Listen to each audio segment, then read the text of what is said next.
Alberto Gonçalves namanya kembali disebut Sriwijaya FC saat sedang melakukan pencarian pemain naturalisasi untuk melengkapi skuad Laskar Wongkito.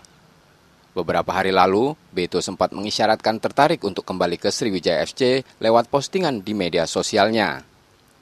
Pelatih Sriwijaya FC Neil Maizar bahkan mengajak pemain naturalisasi berusia 40 tahun itu bergabung dengan skuad asuhannya.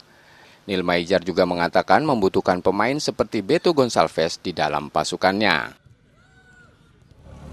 Beto, saya bilang kalau memang dia mau ke sini boleh aja, tapi katanya nggak tahu apakah Beto apa yang lain boleh aja. Kalau tipikal sih, kalau saat sini masih perlu sih, cuma kan dia kan di Madura sekarang. Kalau dia mau boleh. Pada kompetisi Liga 2 2020 lalu, Beto Gonçalves sempat kembali memperkuat Sriwijaya FC yang dipinjam dari Madura United. Nur Muhammad, Kompas TV Palembang, Sumatera Selatan.